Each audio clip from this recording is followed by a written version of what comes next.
여러분, 일반적인 얘기를 제가 좀 하겠습니다. 이론과 실제, 이 두 가지 사이에는 차이가 있지요.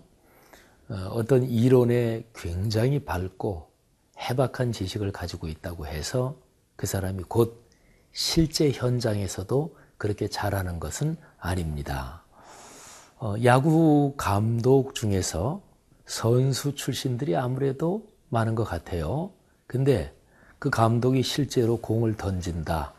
그러면 현재 현역 투수보다 잘할까요? 그렇지는 않습니다. 또 야구 감독이 야, 너 스윙을 그렇게 하면 어떡해? 그런다 그래서 감독이 나와서 스윙을 한다 그래서 현역 타자보다 더 잘 칠까요? 그렇지는 않습니다. 그렇지만 야구 감독은 이론으로 또는 오랜 경험으로 실제로는 잘하지 못해도 그러나 사람들을 가르칠 수 있고 또 정확하게 판단할 수 있는 식견이 있는 거지요. 예를 그렇게 들었습니다만 하여튼 이론과 실제는 차이가 납니다. 근데 제일 좋은 거는 이론과 실제가 거리가 점점 좁혀지는 거죠. 그거를 신앙적인 영역에서 가장 많이 알려진 그런 대립 항목으로 얘기하면 믿음과 행함. 믿음과 행함 사이에는 차이가 보통은 있어요.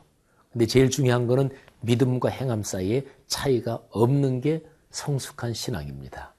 그런 신앙이 되기를 바랍니다.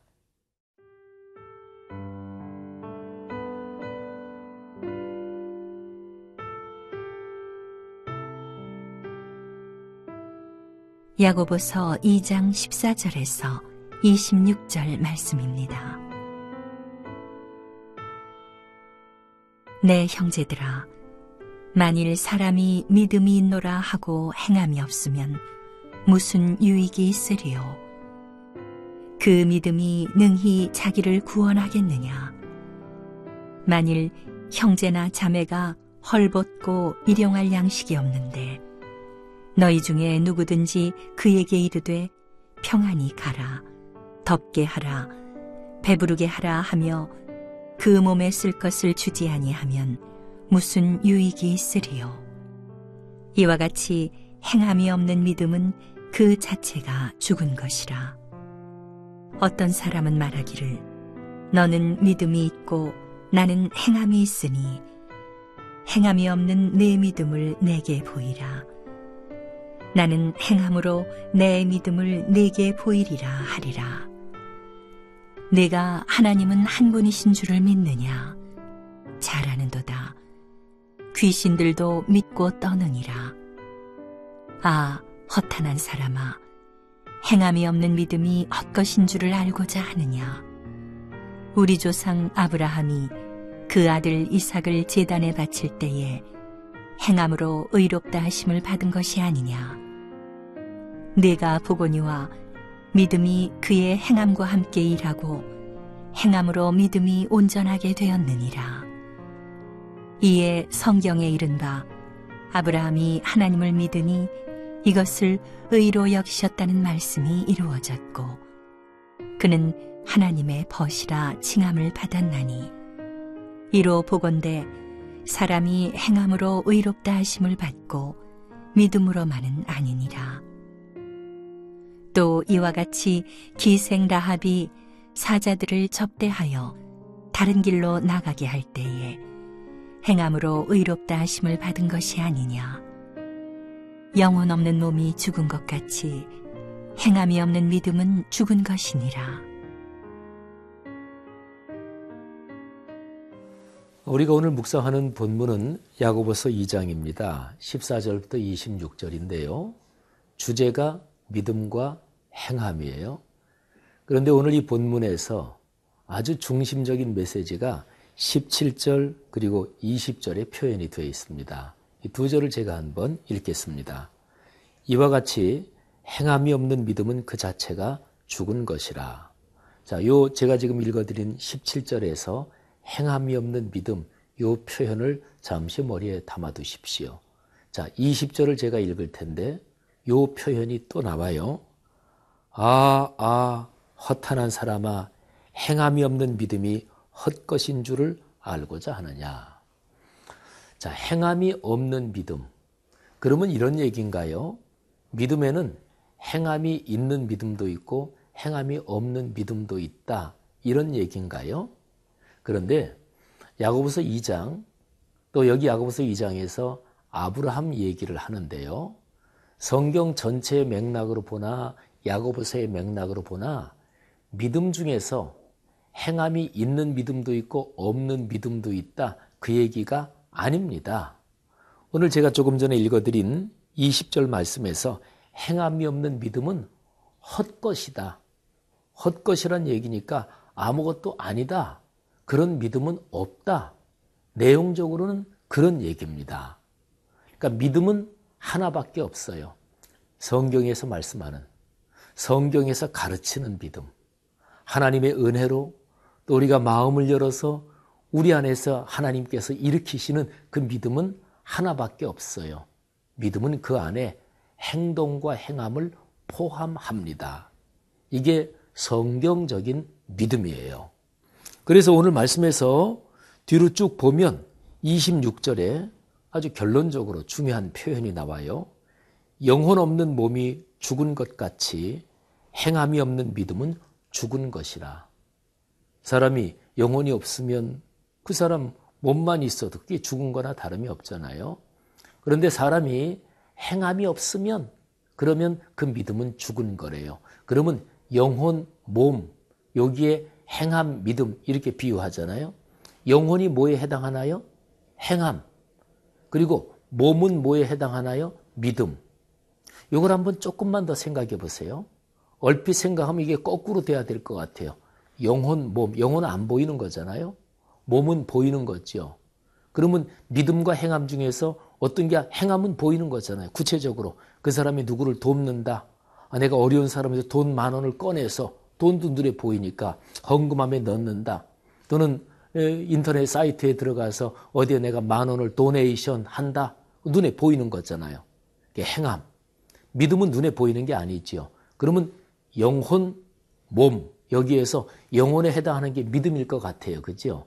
근데 여기 26절은 잘 조금만 찬찬히 들여다보면 그게 아니에요. 영혼이 없으면 몸이 죽은 거다. 근데 행함이 없으면 믿음이 죽은 거다. 그러니까 영혼에 해당하는 부분이 뭐예요? 행함이에요. 저는 이 말씀을 묵상하다가 이 점을 어느 때인가 탁 묵상하는데 그게 보이는 거예요. 와, 이거는 놀라운 메시지다.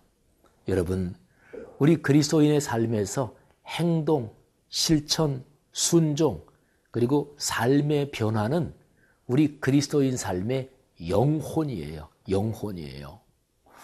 영혼이 없으면 그 사람은 얼마나 비참한 거가 되겠어요. 그죠?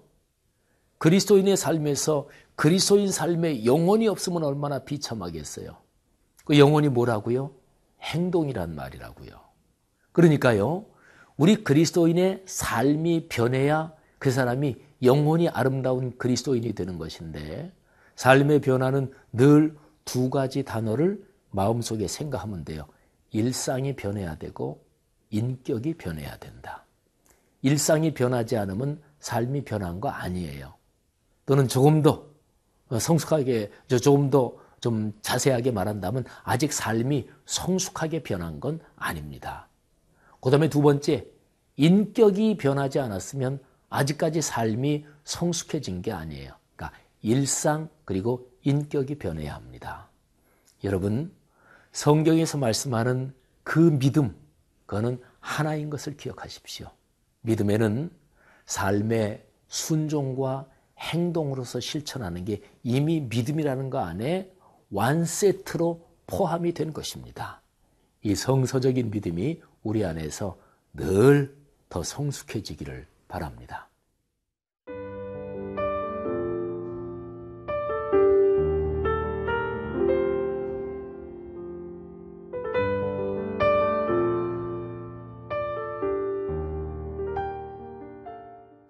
믿음과 행함이라는 주제에 대해서 이야기를 할 때면 우리 기독교 역사적으로는 종교개혁자 마르틴 루터가 이제 종종 언급이 됩니다. 종교개혁은 오직 믿음으로 또 오직 성경 말씀으로 또 오직 은혜로 뭐 이런 거를 높이 내세운 그런 위대한 개혁운동이죠. 근데 한국 교회 신앙의 이 현상에 말이죠. 믿음은 좋다 그러는데 삶이 변하지 않는단 말이죠.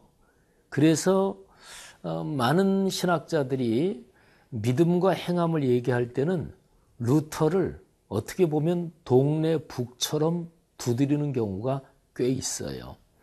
우리 목회자나 신학자 아니더라도 성도들 중에서도 믿음과 행함 그러면서 마르틴 루터 이 얘기를 들은 분들도 아마 꽤 있을 거예요.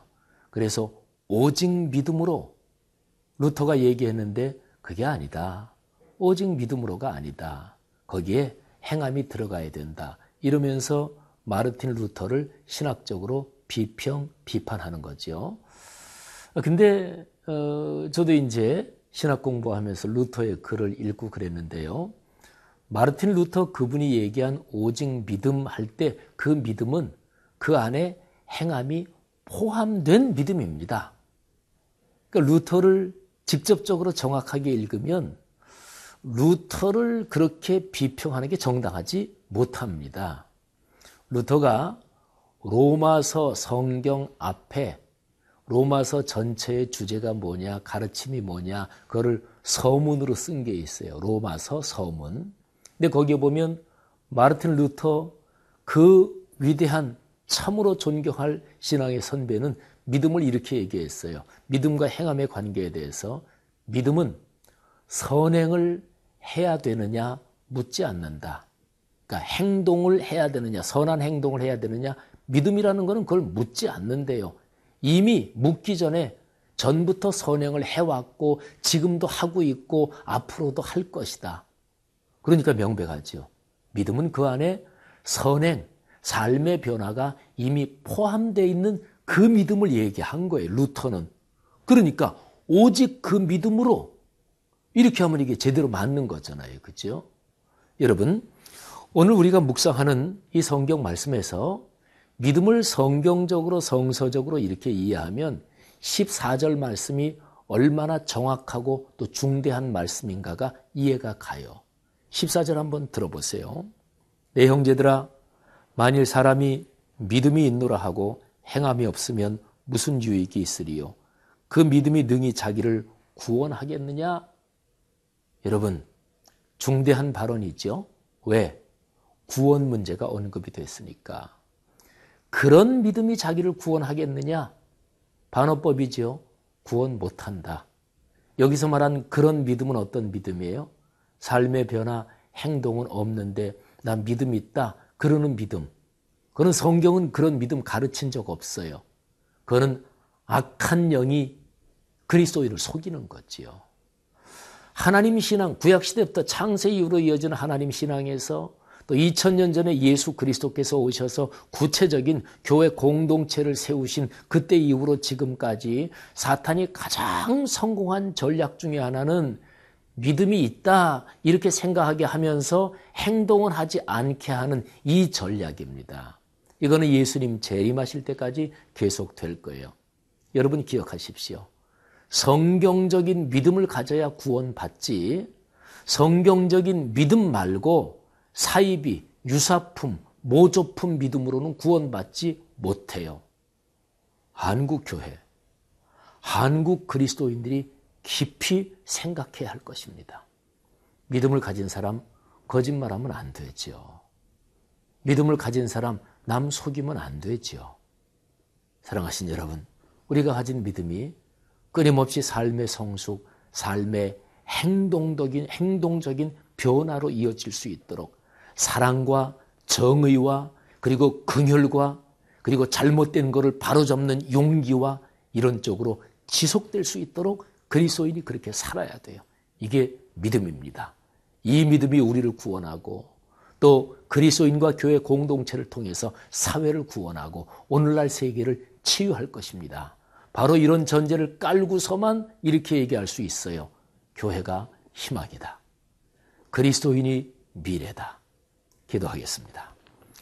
하나님 아버지, 성경에서 가르치는 정확한 그 믿음 다시 한번 마음에 품고 인생길을 걸어가기로 결단합니다. 이렇게 결단하는 그리스도인들을 축복해 주옵소서. 예수님 이름으로 기도 올립니다. 아멘.